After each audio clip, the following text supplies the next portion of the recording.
Welcome to Trinity Radio.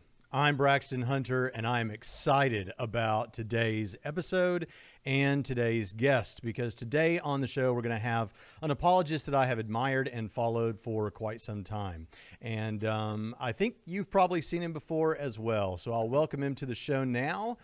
Jonathan McLatchie, Dr. Jonathan McLatchie. So excited to have you here today. Thank you for coming, brother. Thanks so much, Braxton, for having me on. It's an honor to be here. Well, we're excited to have you. Why don't you just take a few minutes and tell us, well, obviously, first, we're having you on the show today primarily because you're having recently debated Matt Dillahunty. Gives me an opportunity to, gives me an excuse to have you on and talk with you. And I've always wanted to do that. I always wanted to meet you. So it's one of the cool things about having these YouTube channels these days is you can have your favorite apologist just come on your show. And so that's why you're here. But before we get to that, tell us a little bit about you, what you do academically, what your background is, what your ministry is like, why you're interested in these debates, whatever you want to talk about. I don't really care. Whatever you want to talk about. Sure. So I'm an assistant professor of biology at a Christian college based in Boston, Massachusetts. It's called Sattler College. I've been teaching there for a year now, just beginning my second year of teaching there. I graduated with my PhD back in January in biology from Newcastle University. And prior to that, I also did a master's degree in medical and molecular bioscience, as well as a master's degree in evolutionary biology. And prior to that, I did a bachelor's degree in forensic biology.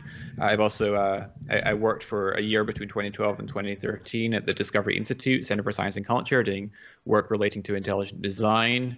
So evidence of design in the natural sciences, especially in biology.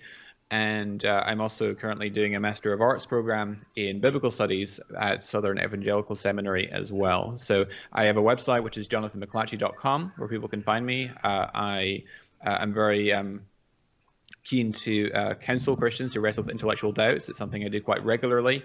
So there's a forum on my website that people can contact me through, and they can tell me about their intellectual doubts concerning the veracity of the Christian faith, whether they're a Christian who's wrestling with doubts, or someone who's recently lost their faith, or a skeptic who has sincere questions. And I set up Zoom meetings to talk with them in confidence about their doubts and try to help them to develop a protocol for working through doubts in an intellectually responsible way.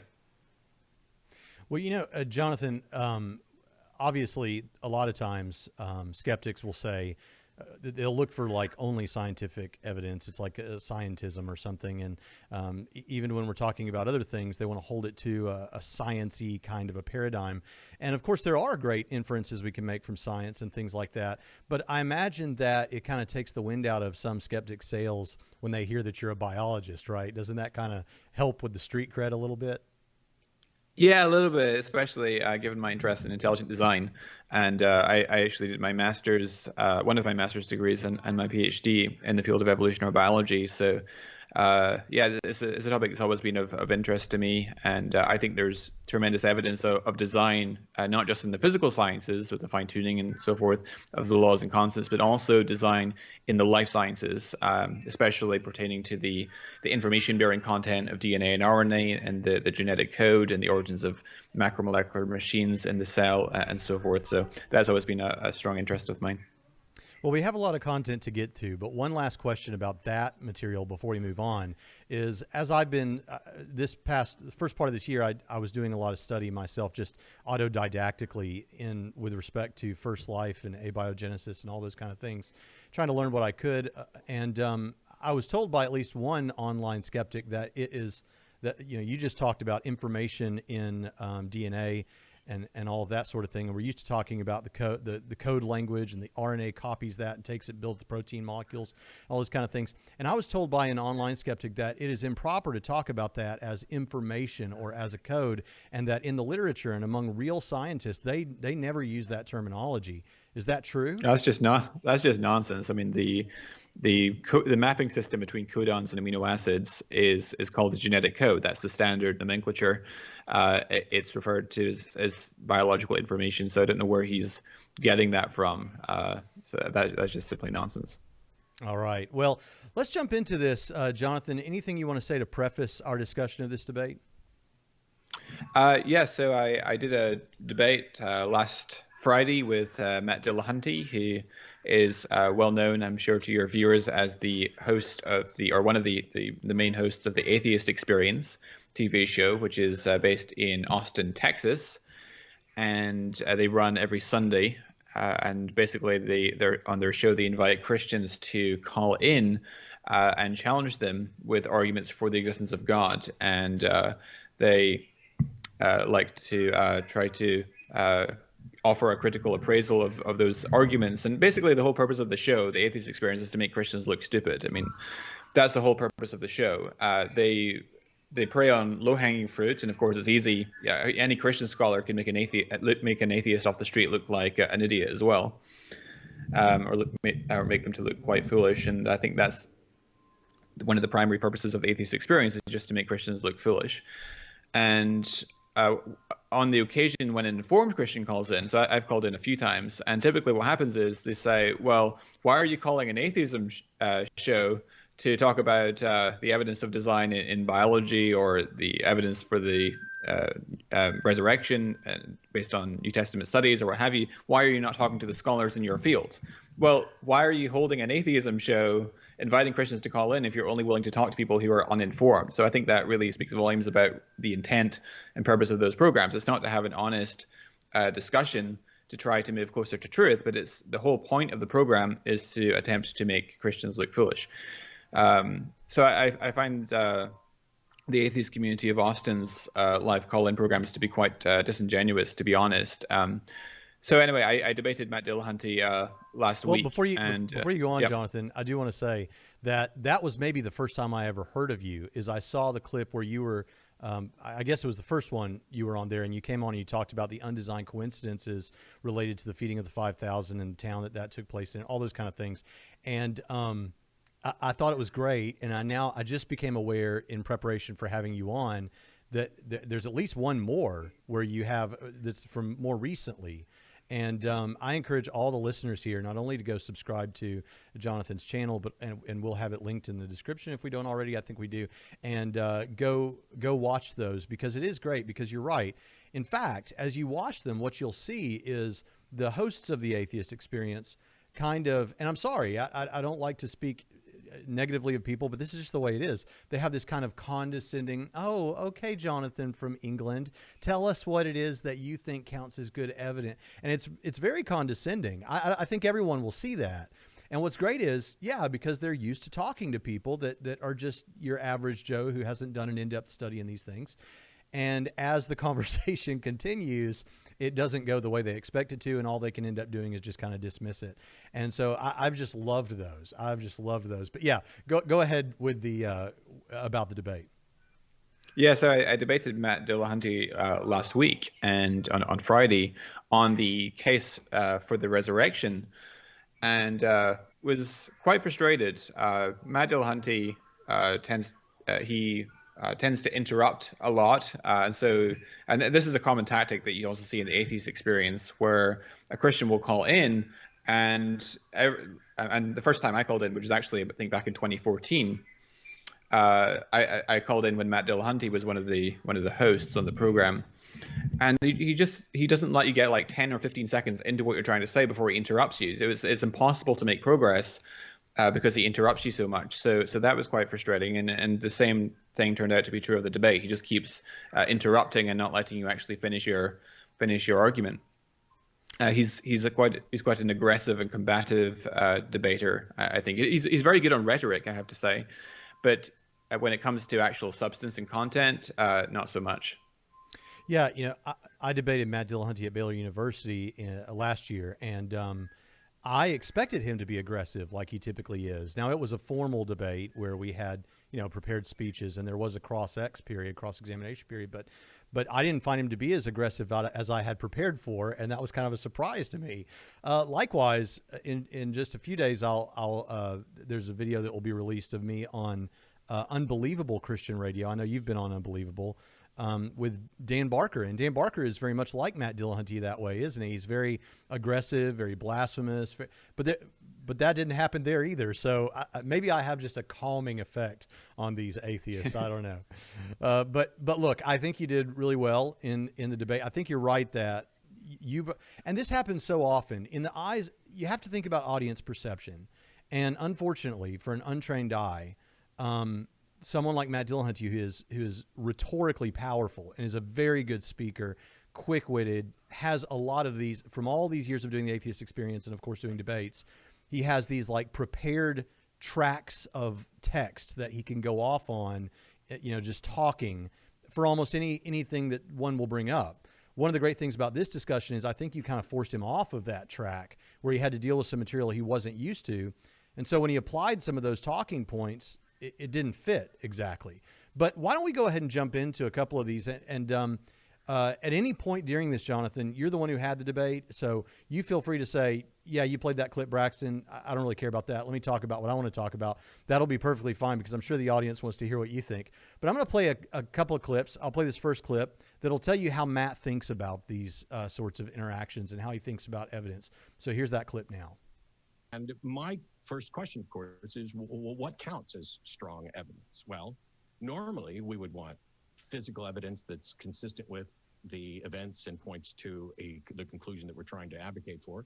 We would actually like witness testimonies, provided that those witnesses can be presented, evaluated, questioned, examined, and we can determine how much their statements align. If you recorded a deposition of someone giving their testimony to something, would it be allowed in court if that person died?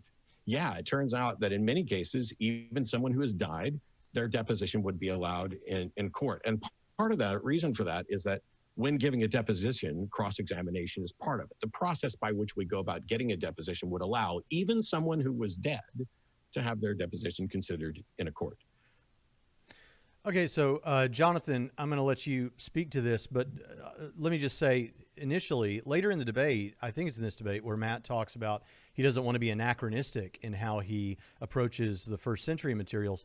And yet this is not only anachronistic, but also provincial, because he's taking the way we handled justice systems in the United States in the 21st century and thinking about evidence from the first century in terms of historiography along those same lines, which is also maybe some category problems there. Now, I think it's fair for, in terms of how the average person might think about this. Well, yeah, we do actually have a system today where we think about evidence a lot, and that's the justice system.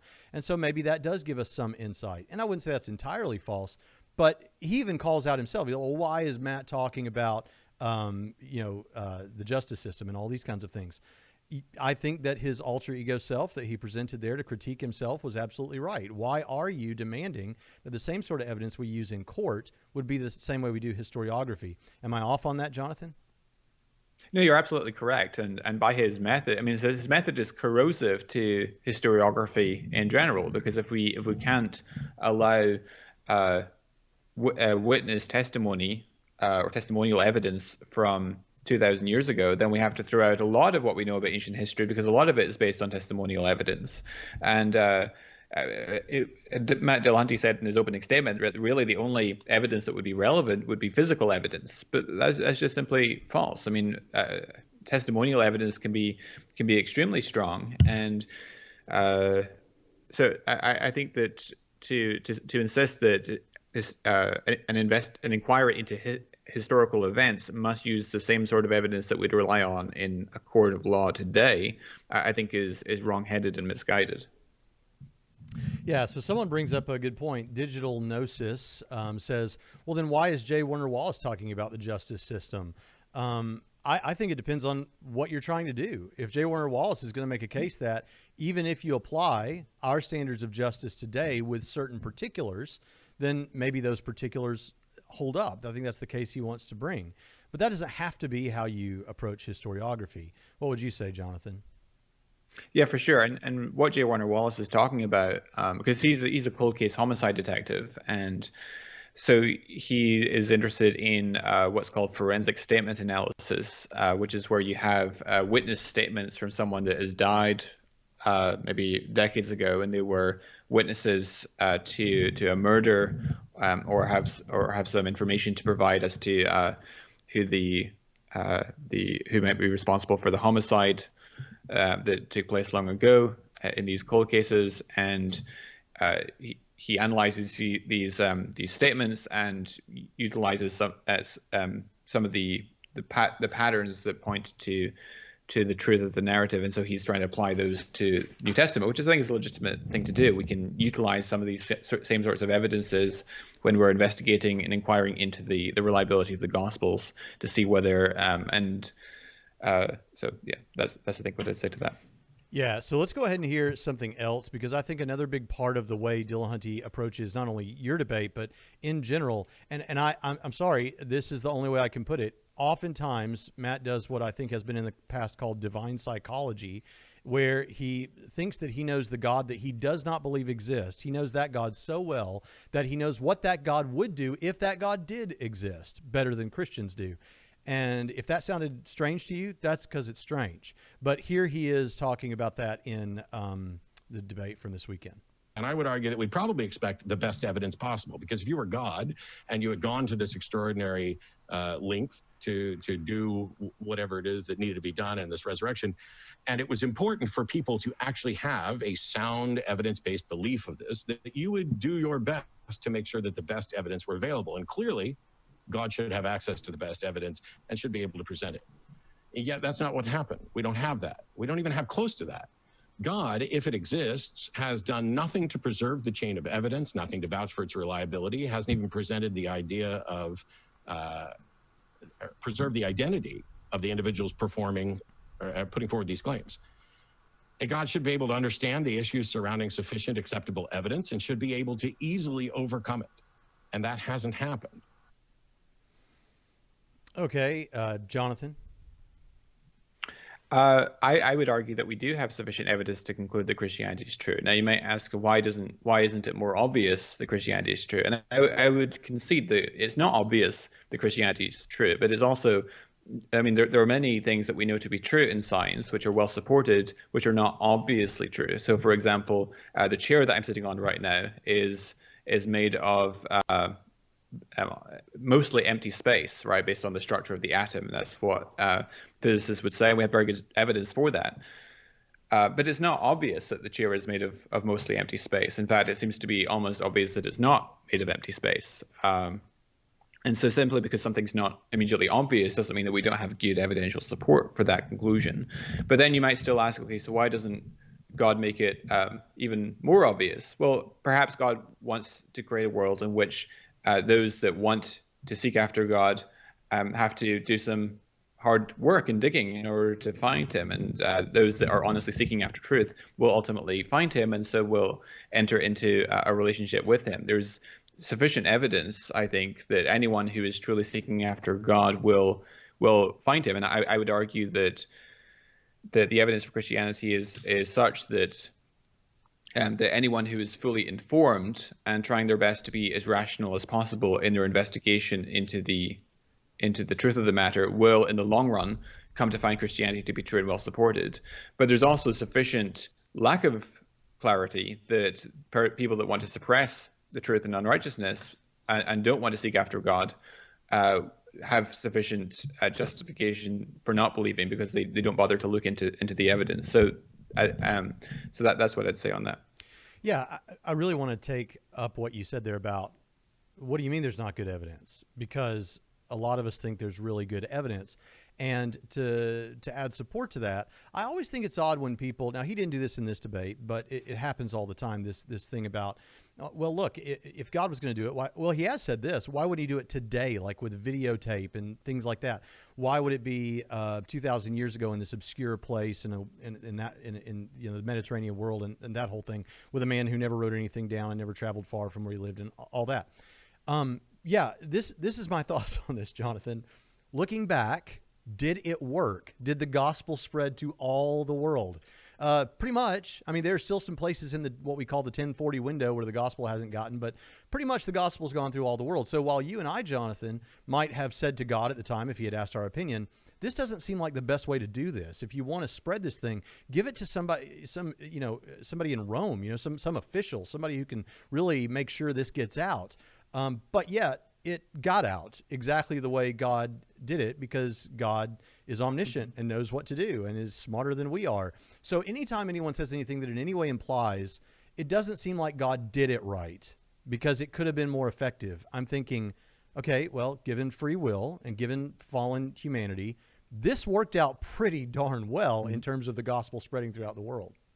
Especially in view of the fact that until 313 AD, where you have the Edict of Milan, Christianity was persecuted by the Roman state.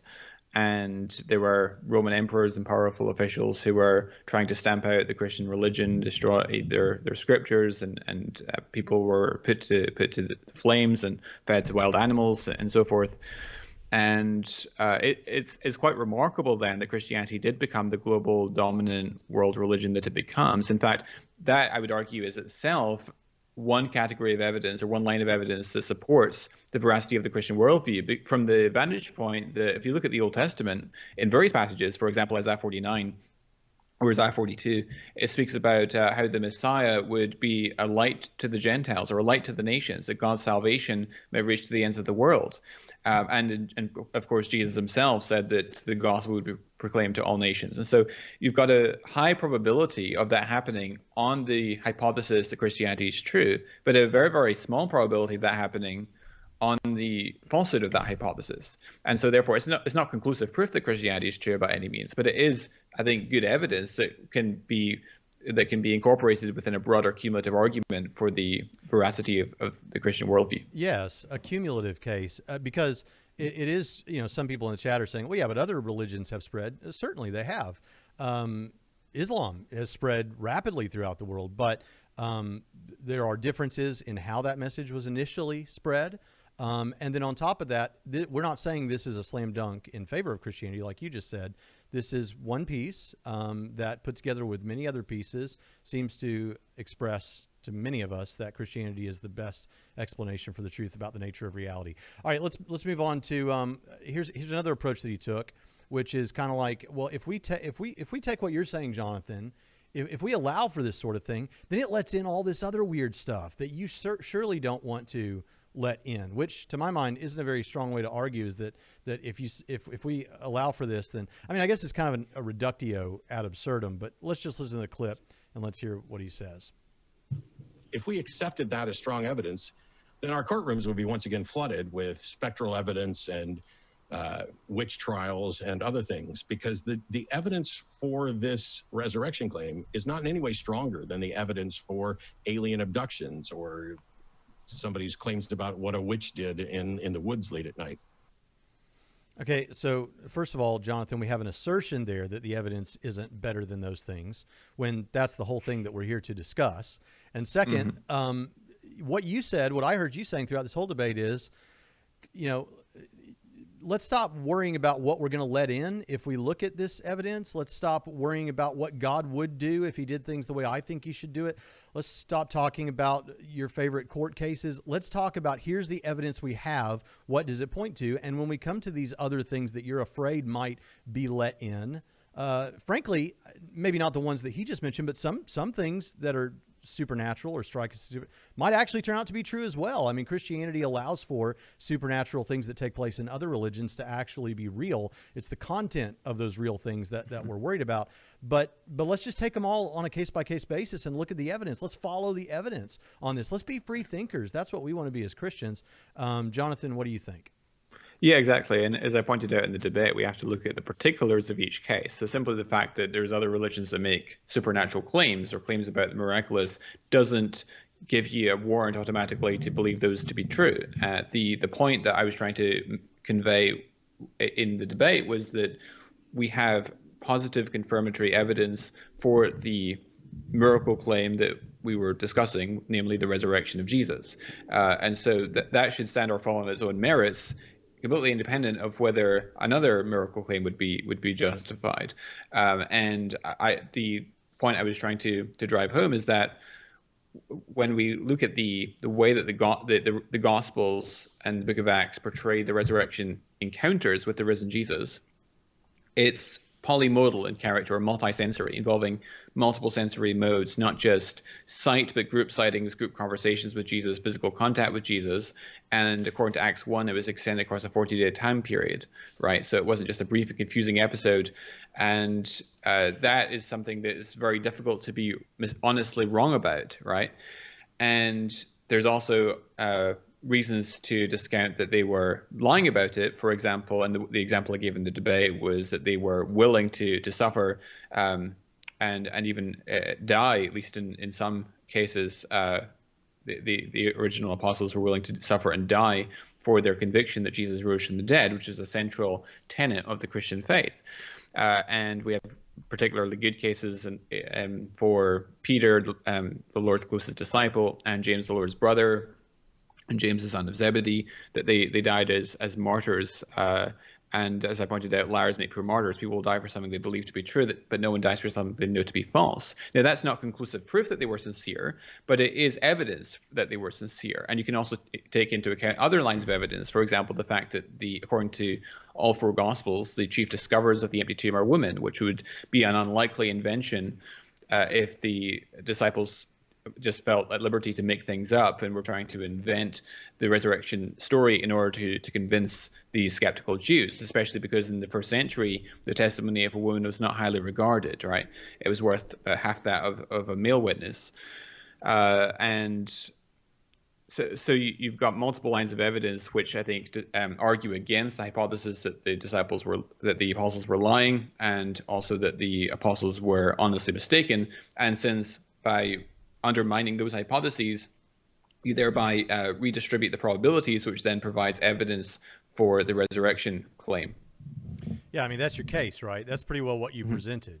Here are Exactly. the options available, and these fail, and the resurrection lasts. On the hallucination thing, I really want the audience to get this because it still occasionally comes up. This maybe it was a group hallucination, and like you said, 15%, I don't know if you said this number, but 15% of the population will experience some sort of a hallucination at some point in their life. But usually it's one sensory perception, like they see something or they hear something or they feel something. But multimodal hallucinations are very, very rare. And licensed clinical psychologist Gary A. Sibby has a PhD in the subject and has a great interest in whether hallucinations can be shared by groups. And this is what he had to say. I have surveyed the professional literature, peer-reviewed journal articles, and books written by psychologists, psychiatrists, and other relevant healthcare professionals during the past 2 decades, and have yet to find a single documented case of a group hallucination that is an event for which more than one person purportedly shared in a vision or other sensory perception where there was clearly no external referent. Now, the cases where some psychologists believe they have what can be called group hallucinations involve 2 or more people in the same place at the same time who are having their own separate hallucinations. Now, that does happen, but the idea that they would be having the same hallucination as a shared experience, he says he hasn't found a single case, and he's made it his life's goal to look for those things. So powerful stuff. So yeah, let's move on to now. Here's Dillahunty's going to give us here what he thinks would be strong evidence, which is going to be interesting later on because you're going to push him on this. But let's hear what he says would be strong evidence. Strong evidence is physical evidence. It is well documented. It would be the eyewitness testimony of a handful of people who were questioned, cross-examined, who were recorded, who demonstrated that they didn't have a particular bias in a particular direction, that they were actually presenting what they saw honestly. We have no ability to investigate any of that. So this is kind of one of the most obvious apologetics that ever comes up. But on the question of them being biased, which let's notice there, he said the best evidence would be physical evidence, a small handful. That's weird to say a handful of people. You'd think you'd want as many as you can. Bart Ehrman always says, oh, if we have these many sources, a historian would love to have 20 sources, right? So, but he says physical evidence, a handful of people that we can then question and cross-examine and that are not biased. You know, the bias thing, this is the simple apologetic that anyone who's been in this very long has thought of, and it's just so obvious to me is, well, of course, if these people believed that they had encountered the risen Jesus, they're going to believe they encountered the risen Jesus and want people to believe that. It's like looking for a witness to a car crash that doesn't believe the car crashed. You know, that's the weirdest thing, or is neutral about whether the car crashed. It's weird to me. What do you think? Yeah, exactly. No, you're completely right. I mean, if someone in the first century witnessed the resurrection, they would presumably believe that Jesus rose from the dead, and therefore their writing is probably in the New Testament, right? So the fact that they're biased, I don't think is hugely important here. And also the fact that they're biased is what lends credence to the argument from embarrassment, right? When we're looking at the gospel narratives, things that we find in the gospels that would be unlikely to be included, given the biases of the authors. And I gave the example of the women being the chief discoverers of the empty tomb. Another one is that relates to the resurrection is the fact that John writes his gospel and indeed his epistles in some measure as a polemic against docetic Gnosticism, which was becoming popular at the time he was writing, which is a branch of Gnosticism which maintained that Jesus didn't actually have a physical body, right? They denied the physicality of the incarnation. It's why John emphasizes in John 1:14 the word became flesh. It's why he, in his epistles, he says that if anyone says that the Christ has not come in the flesh, he's of the Antichrist. It's why he has Jesus eating raw fish in the seashore after the resurrection to emphasize the physicality of the resurrection. It's why he emphasizes that Jesus invites Thomas to touch him and so forth. And yet this same John has Jesus entering and leaving through closed doors after the resurrection and appearing and disappearing at will, which seems to be something that's unlikely for John to invent, given that he's trying to encourage people who are feeling a bit insecure about the physicality of the resurrection to believe that the resurrection itself was physical. So the fact that they're biased can actually strike in our favor at that point. Yeah, I had something else to say on that. It's gone. But let's what happens when you start to read the side chat. But let's take a look at the next thing, which is where you did press him on. Okay, well then, what evidence would convince you, Matt? This is something that, like, I think every debater, at least for the past couple of years, has pressed Matt on, because I'll just let the cat out of the bag, and my viewers have heard me say this. And I'll just tell you what I think is going on. So I've been watching Matt for a while now and trying to be as fair in assessing what's going on with his epistemology as I can be. And what I see happening is he's always asking for a demonstration. We need a demonstration of the supernatural. We need a demonstration of God's existence. And so you say, okay, what do you mean by demonstration? What would that look like? And that's where he says, I don't know what that would look like, but if there's a God, he would know what that would look like to show me. Okay, so then whatever we present as apologists that we think counts as a demonstration, he'll dismiss and say that's not a demonstration for reasons that can only mean it doesn't convince me personally. And if you say, well, no, he might mean that it's repeatable or it's whatever. He's given all of those, he's given different ideas in different debates. The bottom line is it doesn't convince him. Okay, well, then on the other hand, Dillahunty admits that he doesn't think you can have Cartesian certainty, like absolute 100% certainty, about anything, even your own existence. Okay, so you admit we shouldn't have to give you that for you to be convinced. But you want a demonstration, but there's this huge jungle in between what we think is a good demonstration and this Cartesian certainty. And you just, anything that we give you, no matter how good, you can just say, yeah, that doesn't convince me. And convincing Matt becomes winning the debate, right? To the extent to which winning a debate is important. You lose if you don't convince me. So you haven't convinced me. There hasn't been a demonstration. And it's almost like this isn't the right way to talk about it. So I know that, okay? So go easy on me, folks. But it's almost like an unfalsifiable epistemology. It's like, what if you're not willing to tell me what would convince you, and you're just saying you don't know, then and you're just going to stick with you don't know, then what are we doing here? You know what? I mean, there's no way I can give you anything. So, all right. So did I let you talk about that? Did I play the clip? Yeah. What evidence would convince you? No, you haven't. You haven't played the clip yet. Let's play it. Yeah. So I'm curious what kind of evidence would convince Matt that the resurrection actually occurred. What kind of documentary evidence would be sufficient? What kind of physical evidence would be sufficient to convince you? If you can't give an answer to that, then I'm skeptical of whether your view is an evidence-based view. You said that you would want the best evidence possible. Yeah. Now you can notice there that he kind of laughed at you. It was like an annoyed laughter, and we saw the same thing happen in his debate with Mike Winger. When Mike Winger said a similar things, I just don't think you're interested in the evidence. And Matt got very upset.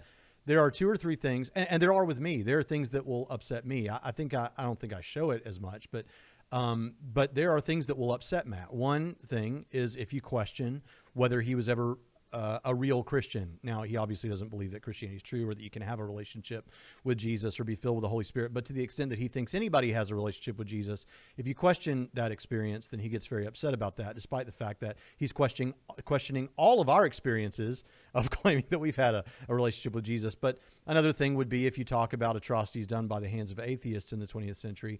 And then this one, if you question that he's really interested in evidence, that really upsets him. And I think he got much more aggressive as this debate went on. And I suspect it was because you said that. So you take it away, Jonathan. Yeah, absolutely. And in January this year, I did a debate with an atheist scientist called Dr. Peter Atkins in Oxford. And I asked him the same question of what would change his mind about the existence of God. And he said nothing. Nothing would change his mind. And Matt Dillahunty basically says, I don't know what would change my mind, which in my opinion is a cop-out. I mean, I could give you hypothetical evidences that would in principle change my mind about Christianity.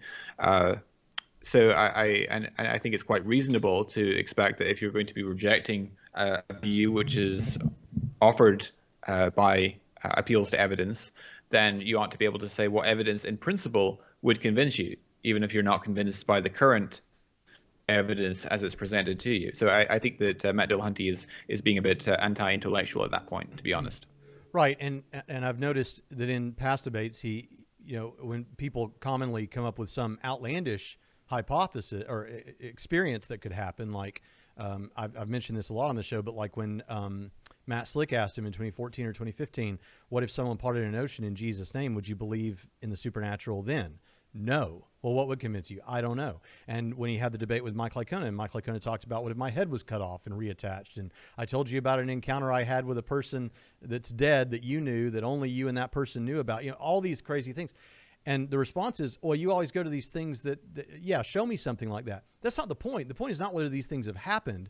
The point is about your epistemology, that even if those things did happen, you wouldn't believe on the basis of those things. Now, there's the question of, really, would he believe? I think that would be powerful enough that somebody might believe.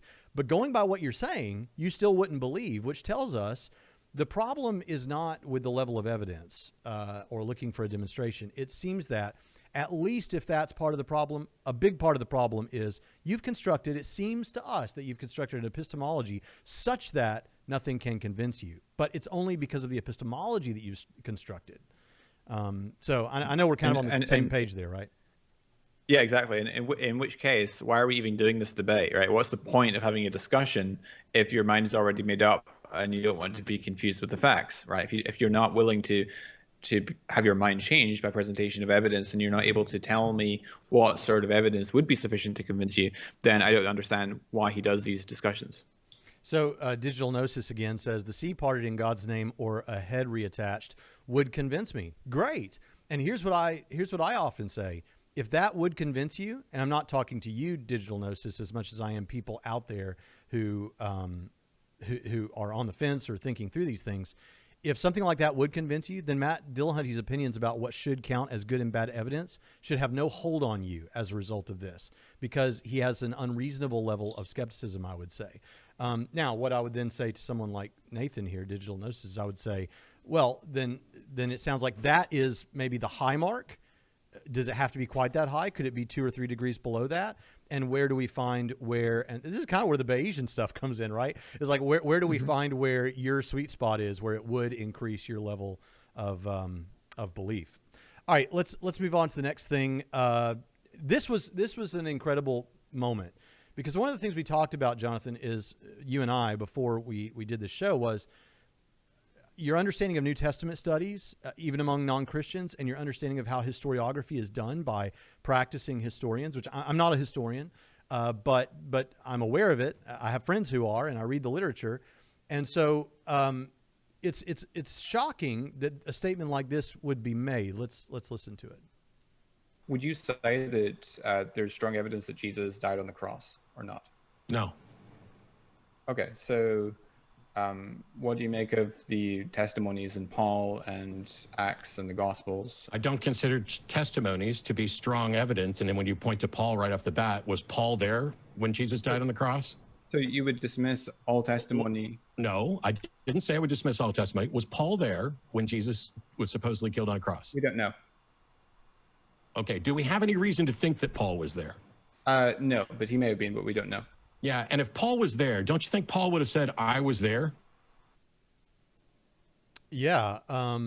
So first of all, he's kind of arguing from what Paul doesn't say, kind of an argument from silence there. But this same thing happened in the Mike Licona debate, where he made a claim that Paul never saw Jesus during his earthly ministry, or never encountered Jesus during his earthly ministry. You asked him about the cross, and then he makes this claim, or at least indicates that Paul wasn't there, or in the case of Licona, didn't see Jesus during his earthly ministry. And I love what both of you guys did, which is, okay, what's your evidence for that? I'm a bit skeptical about that. What's your evidence for that? And there isn't any, which shows that when you shoulder the burden of proof, and I suspect that this is why people like Matt typically try not to make claims, because they don't want to shoulder the burden of proof, because it's hard to defend claims like that. And you called him out on it, which is interesting, because this isn't even really central to the case you're making. It's just that you saw, hey, wait a minute, he made a claim. Let's see if he can back it up. Am I reading all of that right, Jonathan? Exactly. You're completely right. And he has this new historical paradigm where in order for any historical writer to have any relevance to an event, they have to be a primary witness, which is just nonsense. I mean, the Apostle Paul is himself a witness to Jesus' close disciple Peter and to the Lord's brother James, and presumably to other apostles as well. We know this because in 1 Corinthians 15, 3-8, he summarizes the gospel.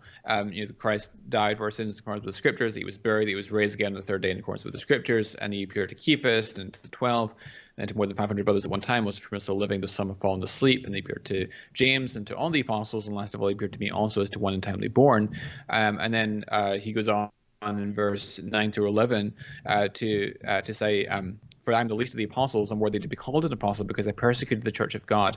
But by the grace of God I am what I am. This grace towards me was not in vain, for in the contrary I worked hard in any of them, but not I, but the grace of God is with me. Whether then it was I or they, so we preached and so ye believed. And so on that verse 11 where he says, whether then it was I or they, so we preached and so ye believed, he thus assumes that the message he's now presenting concerning the death, burial, resurrection of Christ is consistent with what's already been preached to the Corinthians by the other apostles, in particular Peter and James. And we know independently from 1 Corinthians 1 that the Corinthians were acquainted with the preaching of Peter, or Cephas, because he said there are divisions of factions in your midst. Some say I follow Cephas, or others Apollos, others I follow Paul, others I follow Christ. So the Corinthians were acquainted with Peter's preaching, and so that indicates, and that argument stands independently of whether you think 1 Corinthians 15, 3-8 is a creedal tradition or not. There's some good reason to think that that text is a creed, but what's less clear to me is exactly when Paul received that creed, but it's very likely that he received it from the Jerusalem elders. And so since that is as close as you can really get to an eyewitness statement concerning the death, burial, and resurrection of Jesus, because it shows this is a belief that's not something that has arisen much later, but something that goes right back to those who were from the first eyewitnesses, the apostles and themselves, going off Peter, of James, Galatians chapter 1, it could be that that's when he got it, when after, if you place the conversion of Paul somewhere between 1 and 3 years after the events of the resurrection, and then he goes away for 3 years, doesn't talk to anybody, and then he goes to talk to them in Jerusalem. If that's when he got it, which we can't be sure, you're right, but if that's when he got it, it goes back to within 5 years of the events and was a pre-existing thing then. Now, you say, well, yeah, of course, you're an evangelical saying that. You guys are obviously going to think that. But yet we have people, I mean, even some members of the Jesus Seminar have put it within 3 years. So, this is one of those things that, and like the dating of 1 Corinthians, these kind of things are, I mean, always you're going to have outliers, but these are not things that are heavily doubted or controversial. Right, exactly. And yeah, that's a popular argument to link 1 Corinthians 15 with Galatians 1 and Paul's visit to Jerusalem 3 years after his conversion. And it's plausible Paul received the creed then. I just don't think that we can be sure, so I don't rest my argument on that because I think it's conjectural. And that's a good thing for young apologists listening, that don't overstate your case, right? One thing I want to say real quick is thank you, Christoph Keating. Thank you for that super chat. It says, I can answer any question, but most of my answers will be, I don't know. That's honesty, not anti-intellectualism. Yeah, you take any individual person on the planet, if they were asked everything, most of their answers would be, I don't know. The thing is, I don't know is a perfectly fine answer. I'll be doing a Q&A in front of an audience this weekend. We'll be social distancing. Don't look at me that way, internet. But the thing about it is, and you know what, I used to get stressed out about those things. I don't get stressed out now. You know why? Because I have this wonderful answer that if I don't know something, I say I don't know. There's a difference between saying I don't know and using I don't know as a debate strategy, or using I don't know to avoid the force of an argument. You make up your minds about when that is happening and when it is not. But thank you for that super chat. I appreciate that. All right, let's take a look now at, anything else I wanted to say about that? No, I don't think so. All right, this is the big crux of this thing, I think, or at least one of them, Jonathan, is this deal with claims versus evidence. And so let's listen to a clip here that I think makes it clear. Part of the problem in your epistemology is you make this distinction between a claim and an evidence, and Yes. you've made this in a number of your debates, and I totally disagree with that approach. Because You're wrong. Because a claim is evidence. No, it's not. It's going to be explained. A claim is not evidence. If I say I have a $100 bill in my wallet, that's a claim. It is a statement about a fact. It is not evidence in and of itself. That's me. Okay. You want to talk about this, Jonathan? I've got things I can say, but let the audience hear from you. For sure. Yeah, I totally disagree with this distinction he wants to make between claims and evidence, because, I mean, if a woman claims that she was sexually assaulted or raped, that's not proof that she was raped, but it is evidence she was raped, right? And if you have another witness coming forward and corroborating this claim, maybe they saw it happen, for example, then that's further evidence that bolsters the first woman's claim. And if the witnesses who are making the claim that this woman was sexually assaulted actually have a track record of being habitually honest and truthful and reliable, then that makes it stronger evidence, right? So an eyewitness claim is evidence, and it needs to be explained, and it might be explained because the person actually did witness what they claim to have witnessed, or it might be that they lied about it, or it might be that they were honestly mistaken. And by looking at the particulars of the case, we can adjudicate between these options. So if the person has a track record of honest reportage and habitual truth-telling, then that is evidence that will favor the hypothesis that she wasn't lying. She was sincere in that belief, and maybe she thought she saw something when in fact she didn't, but she was at least sincere. And then we have to investigate the hypothesis that they were honestly mistaken. And in the case of the resurrection, I did that by looking at the polymodal and multisensory nature of the resurrection experiences, and there's other evidences we could cite along those lines as well. But and Dillahunty later in the debate switched his terminology and said that maybe it's better to say that propositions are not evidence. Okay, that's fair, but then that robs it of its relevance to the New Testament studies, because when we're dealing with the New Testament, we're not just dealing with propositions, we're dealing with claims, and claims which have shown themselves to be close up to the facts. Yeah, that's a good point. And but like his response to you was, okay, but then if you're assessing whether I'm an honest person based on past experience or past claims, that becomes the evidence rather than the claim itself. But here's the thing, and I don't even know if you'll agree with the way I handle this question or this evidence claim or this definition of evidence, but let's just do it real colloquially. And what does your intuition tell you about this? All right, if a person comes to me and says, hey, I was at a football field last night in another city and some unidentified flying object hovered overhead and then left. Okay, now I'm not necessarily convinced of that. I may be convinced that he saw something. I'm starting to sound like Dillahunty now. I may be convinced that he saw something that he doesn't understand. But here's the thing. Do I have reason to believe that a flying object appeared over there? Yes, I have some reason to believe that now that I did not have had I not heard that claim. It doesn't mean I believe it yet. It doesn't mean I'm convinced. But do I have some reason to believe that I didn't have before? Yes. Okay. It's a non-zero movement of the needle, I would say. Now, what if I had 1,000 people who all say that they were there and saw this thing happen? Do I have more reason now to believe it than I did with one person? Yes. You know what that tells me? That the claims alone, without knowing anything about the background of the person, the claims alone do count for something. They count as evidence of something. If we mean by evidence, a good reason to believe that something happened. It just may not be enough evidence. That's why the debate is there strong evidence? Well, you went above and beyond that by showing, look, we actually have reason to believe that these people who are making the claim seem to be reliable insofar as we can check that, not only in terms of their honesty, but also in terms of their research into this and looking at, like Luke says, he went and dealt with these things and looked and tried to see where he could find stuff. So anyway, I just don't get that deal, because I think you can walk through that mentally and say, no. If someone tells me something, it's a reason to believe it that I didn't have before. It doesn't mean it convinces me, but then you can move on from there. How much of this do we have? Is it good enough? Are you with me on all that, Jonathan? Yeah, totally agree with everything you said. Mm-hmm. Wonderful. That's what I love to hear. I love it when people agree with me. Real quickly, I just want to say thank you, JMD Apologetics, for that $2 super chat.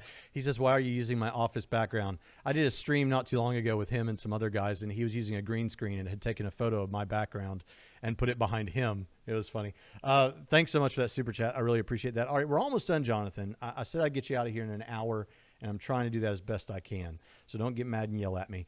All right. Let's take a look at this. This is the same sort of a point, but he makes a point that sounds kind of sensible here. I want to hear what you think about it.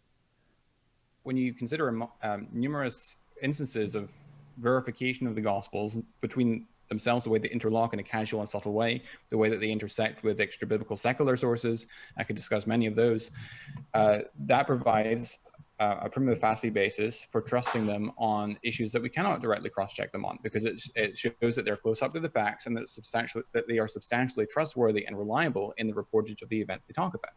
Yeah, that'll never fly. I love my mother, and my mother has sent me letters, essentially telling me that she wouldn't lie to me, and God is real and Jesus is real.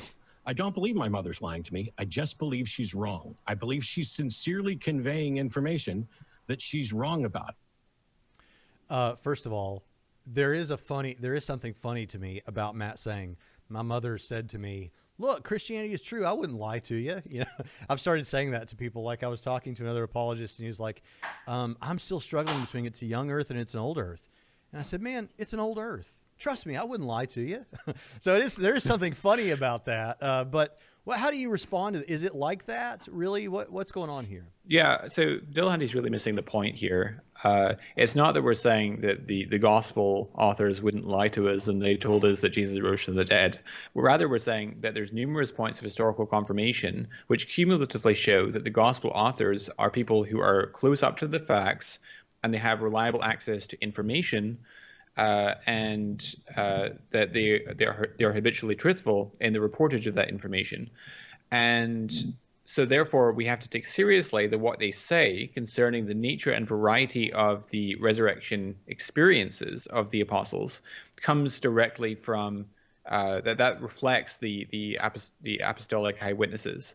And that's what needs to be explained, including, as I mentioned earlier, its polymodal or multisensory nature and its extension across a 40-day time period. And so the question is then, okay, so were they honestly mistaken about that, or were they setting out to deceive people?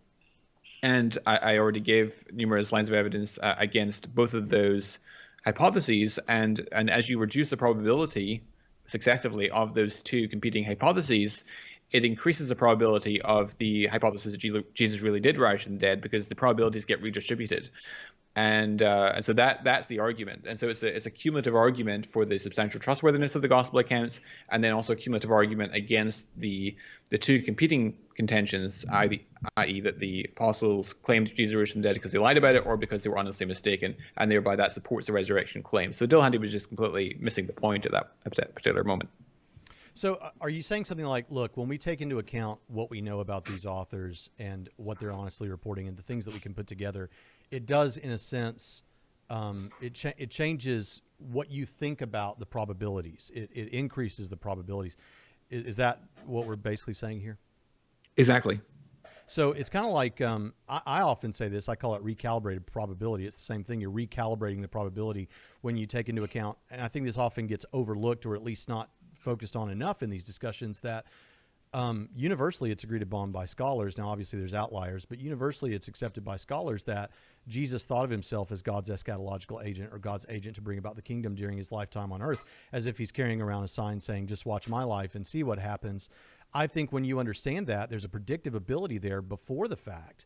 And that, along with the typical evidences that are given for the resurrection, it increases the probability. It also increases the probability if we have God in place. And as you said, you think there's good evidence. We have good evidence, you said, from science and, of course, from philosophy and other ways, that there is a God. Well, that also increases the probability. So that's what we're doing here. You're doing it in a different way, or an interesting way, where you're saying, look, if we analyze what we know about these documents, what we know about the people who likely wrote them, it increases the probability that they're telling us the truth. They're honestly reporting this.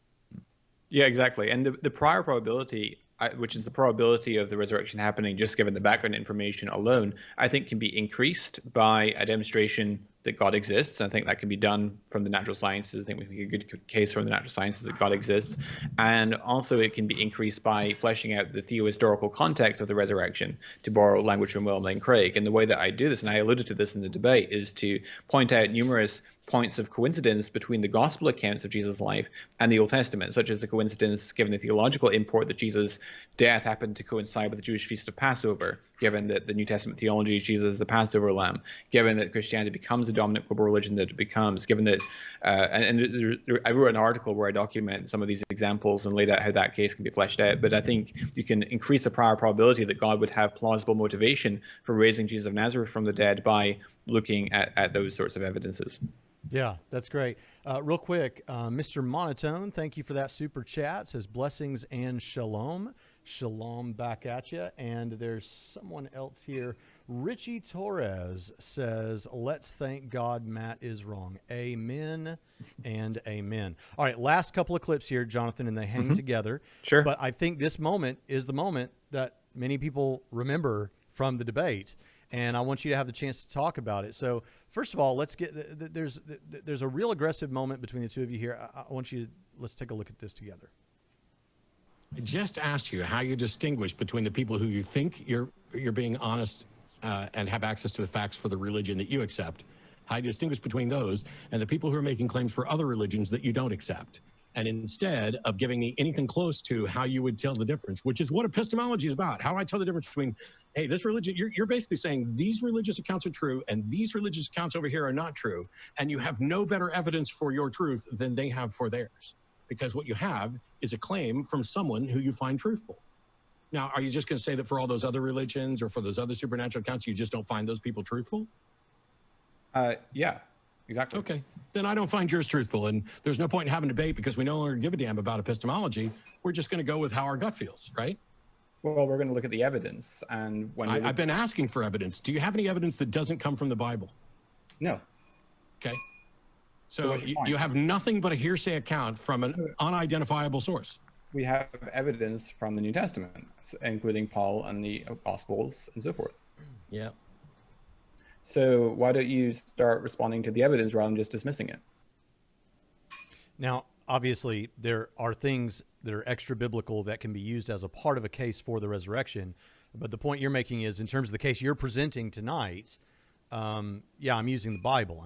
But you're using material in the Bible, and you're not just saying, look, the Bible's the inspired and inerrant word of God, and it says this, therefore it's all true. But this was an interesting moment. It was almost like a kind of a mic drop moment, which is, look, stop dealing with what happens if we let this evidence in. What does it do to aliens and ghosts and all this? Stop with the witches in the middle of the night and all that stuff. Just deal with the evidence I'm presenting you. What was going through your head at this moment? Yeah, at that particular point, I was beginning to get quite frustrated because Dillahunty was shouting over me, constantly interrupting, not engaging in any meaningful way with the arguments I presented. It's why I consider this to be one of the least useful debates I've done on the resurrection, because if you look at some of my other debates on the resurrection, my opponents actually engaged with the material that I presented to them. I didn't necessarily find their engagements convincing, but they at least attempted to mount a response to what I was presenting to them. Dillahunty, on the other hand, just dismissed it. And so I was beginning to get quite frustrated at that point. Yeah.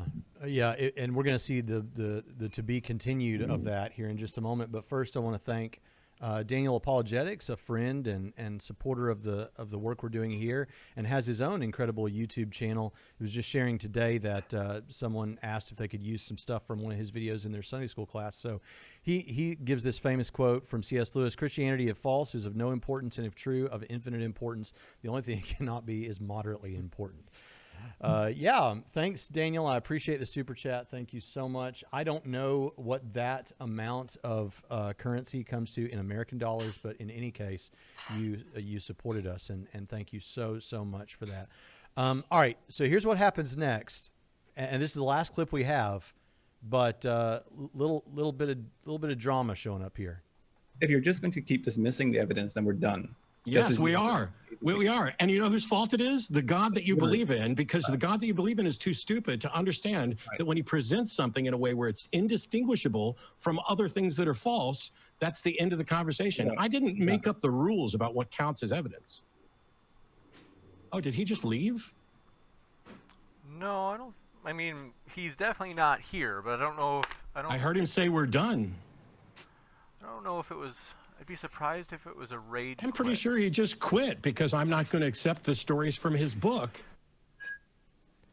Okay, first of all, I never heard the term rage quit before, so I have that now. You didn't Neither seem had I. You didn't seem rageful. Before you answer, Jonathan, I want to clear something up just so people don't think I'm a heretic. It's too early in the show for people to think I'm a heretic. But Richie Torres gives another super chat. Thank you so much for that, and says the Bible is our ultimate authority as Christians. Yes, believing that the Bible is authoritative is I think an important thing for Christians, obviously. But when we're making an apologetic case to someone else who doesn't grant that, it's sometimes helpful to use only those passages that even secular historians will grant is containing historical material, or you're going to argue for the veracity of the passage that you're using. So, of course, in terms of our Christian discipline, it's one thing to think about the authority of the Scripture, and that's very important to us. But in making an apologetic case, it's a little bit of a different approach. So, just wanted to make sure it was clear on that. I'm not denying the authority of the Bible. But thank you, Richie. I do appreciate that super chat. All right, so Jonathan, you walked out on this thing. You rage quit on this thing after being cut off, yelled at, and I should say, being told that God is stupid. Which, if there was ever a good time to walk out, listen, atheists, I realize that some of you feel like you've been wronged by Christians. Some of you haven't. Some of you feel like you have.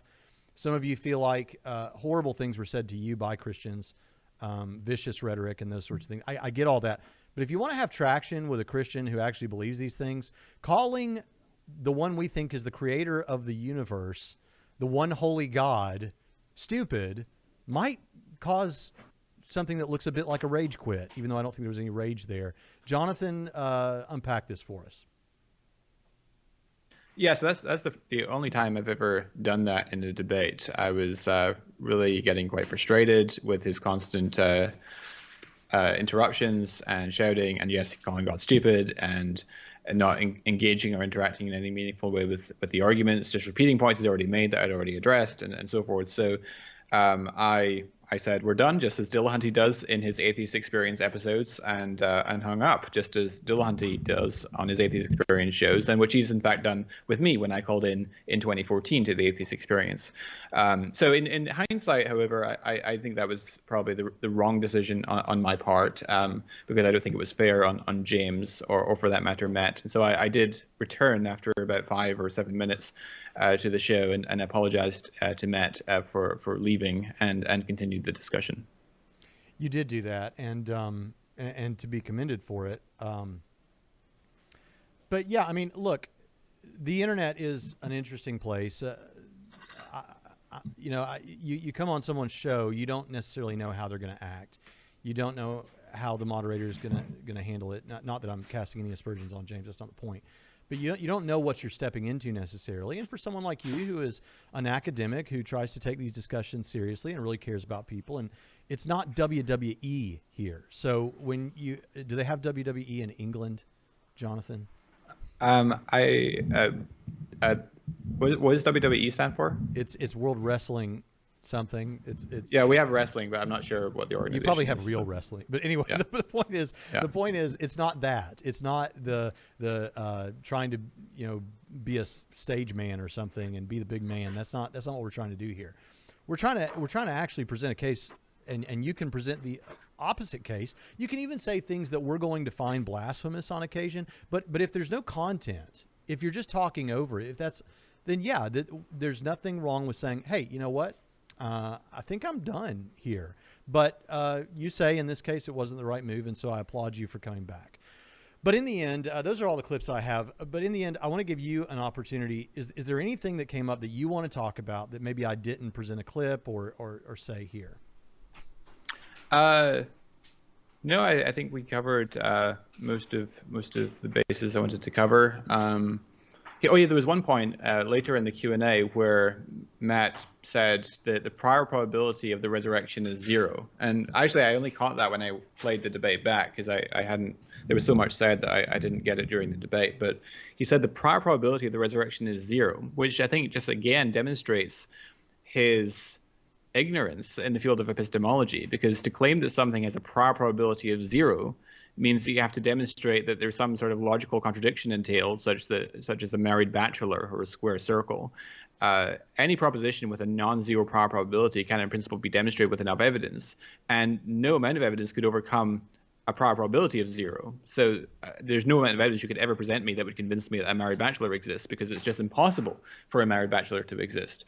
And so that, I think, maybe gives some insight into his epistemology, where he doesn't know of any type of evidence that would convince him to change his mind on the resurrection, because he puts the prior probability at 0, which is very anti-intellectual and just reveals, I think, again, his ignorance of basic epistemology.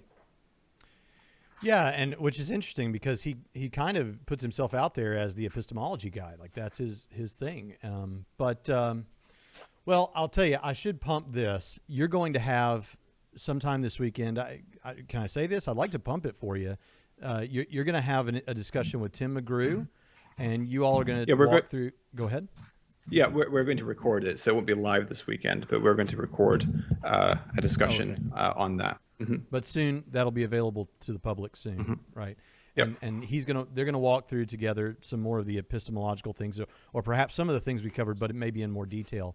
And so you'll want to check that out. What channel is that going to be on your channel, Jonathan? Yeah, it'll be on my personal channel. Mm-hmm. Okay, so make sure you subscribe to Jonathan's channel if you like that sort of content. And I'm just glad to get to expose you to our audience. I'm sure that most of our audience already was familiar with you. You also do you still do the Apologetics Academy? Yeah, I do. Not every Saturday. I used to do it every week, but I just don't have time these days. So I do it every so often. I recently did a webinar with John Steingard of the Christian music band Hawk Nelson, who recently lost his faith and came out as a non-believer. So I did a 2-hour discussion with him on the reasons he had for losing his faith, which is quite interesting. So you can check that out on the Apologetics Academy YouTube channel. I want to check that out. So go check that out. And listen, thanks so much for coming on the show, Jonathan. It's really been a pleasure, and I look forward to more of your debates and resources in the future. Have you said everything that you feel like you want to say? Is there anything else you want to pump? Yeah, I think that's all. Thank you so much for having me on again. It's been an honor. All right. And listen, to the rest of you, I'm looking forward to watching the comments as this continues. And tomorrow we'll have another video, maybe about 10 o'clock in the morning Central Standard Time. I'll be premiering a video on another debate review. But listen, I've enjoyed having you with me. Thank you so much for the super chats. I love every one of you. And if you do want to support this show, you can do that at patreon.com/Trinity Radio. In fact, I see Aaron Pilkey is throwing in another super chat right now. Just as I'm signing off, thank you so much for that. That means so much. You all are just such a blessing. And but you can support us at patreon.com/Trinity Radio. There's 5, seminary level courses with PowerPoints, as well as other episodes and ebooks that are free for you, and other episodes that were never released. So if you want to help us out, that really does help us. Every now and then we have to buy new equipment, and so thank you so much. But I'm not going to make this an infomercial for Trinity Radio. But listen, make sure you're back tomorrow, and we'll see you next time on Trinity Radio.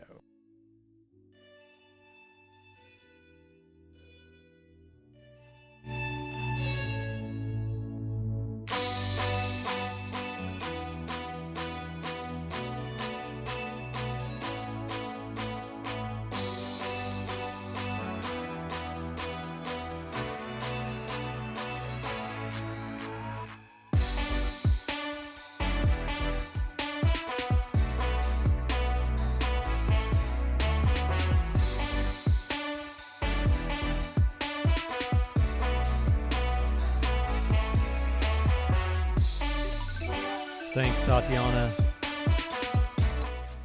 Thanks, Tatiana. You're such an encourager, along with several others.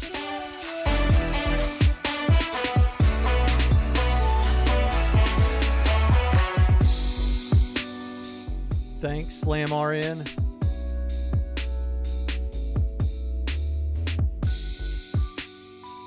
Amen, Eddie. Amen.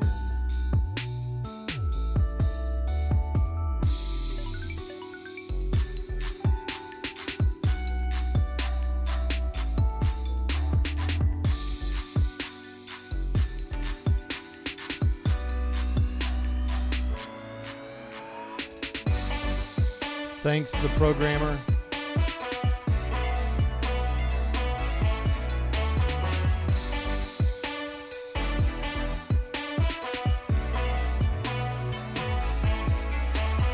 Thanks, Daniel Apologetics. It is good jogging music.